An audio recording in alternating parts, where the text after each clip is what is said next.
Okay. Does everyone who has anorexia have body dysmorphia? You want me to go first? I can this? go first. So there's two different sets of criteria for the two diagnoses. So you may have one and not the other, but there is a lot of overlap between the two. So I don't know if there's anything you'd like to add. I agree. I think a lot of times people think they're very similar because some of the core factors that both of them deal with are similar, but there are definitely differences between the two as well. Is there a reason behind why anorexia is most present in girls?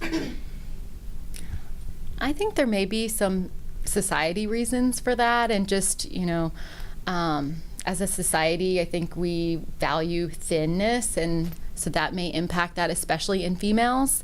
And then I think there's some research to suggest there's kind of some neurobiological reasons as well that may contribute to that in females. And I also think those students or individuals that report it to, I think there might be some skewed data as far as not as many males have come forward and been diagnosed in that, because I think there is it's still affecting males as well. Mm-hmm. What do you notice about girls and boys that struggle with anorexia? So what we would notice would be sometimes they wear baggy clothes, they might avoid social situations. Not always is it a weight loss, like a drastic weight loss is going to be a telltale sign. So that's where you would look at other things. I don't know what else. They might be avoiding school, social situations. Their grades might be impacted. Attendance would be impacted. Mm-hmm. Yeah, and it might be especially tricky around lunchtime, so that might be a time that they might be more likely to seek out support or kind of avoid the cafeteria. That might be another thing we might notice here at school. As far as like comments they would say, I think they would probably talk about being focused on how many calories are in things. They might really be watching what they're eating. They might be excessively working out after they eat X amount of food. And then, I've definitely seen this kind of preoccupation with control and needing to control situations. Yeah. That's kind of a big piece of it too. How have you seen this show up in their grades and their schoolwork in that way? Good question. So I think it kind of depends on where they are with recognizing that this is a challenge of theirs and if they're in treatment and that type of thing. But students suffering from anorexia tend to also at some point, there's a lack of energy, they're tired, attendance is impacted, or they're avoiding school for whatever reason. So grades are going to be naturally impacted just not being here. And then I think lack of focus and that type of thing is going to impact them as well. Then they're losing what's happening in the classroom, which is going to ultimately affect their grades. Yeah. Does everyone who has anorexia have body dysmorphia? No, not at all. So some people have anorexia because genetically it's the way their mind is wired. They know they're skinny. They see themselves as thin, frail, underweight. They see the issues going on with them in their body. But it's not a matter of they know what's happening, so it's not just something that you're saying. But they honestly just don't want to eat, even though that they see themselves as too skinny. They know that they're too skinny. So Okay. It's not like that for everybody, no. Got it. And what do you notice about girls and boys that struggle with anorexia, and how have you seen this issue in school? We see all diagnoses here at school. I mean, I could list the gamut of things to you things you probably don't even heard of. We have lupus nephritis, we could have Guillain-Barré, we could have anorexia, we could have bulimia. So we'll see any diagnosis and any gamut of diagnosis here in school. We have 2,000 students, so you can see a diagnosis any day of the week that you might not have heard of. As far as the way I see young men and young women, typically you see girls or over boys, but it's not that it can't happen in both. It does happen in both. They often say it's triggered by, your anxiety, sometimes depression. It's your control factor.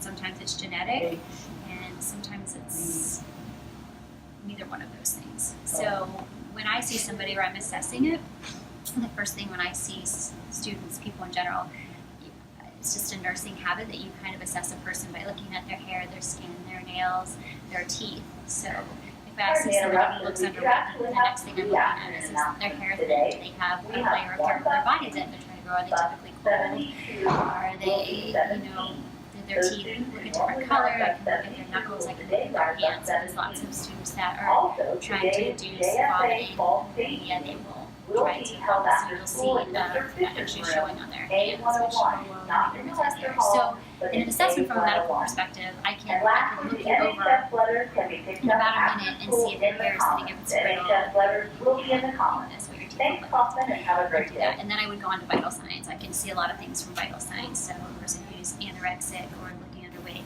their vital signs will be different than another person's would be. They can have a different heart rate, a different blood pressure. And then that habit changes with when you sit and when you stand. So basically a person without starving their body, their blood pressure shifts in a normal shift when you stand, you get up. And a person who's been starving themselves in their bodies, it goes into conservation mode really quickly. So you're trying to conserve all the energy you can, all the food and nutrients you can. So if they're sitting on a bed and they get up, quickly their blood pressure drops differently and their heart rate drops differently than others. It doesn't in 1 minute, 5 minutes. So there's a lot of things we can study and test and do. So if you're asking me from a medical perspective, I can look at those things and analyze them. That's how I see students. Thank you. Anorexia affects Leah in her everyday life, such as when she's driving, at school, and even at home.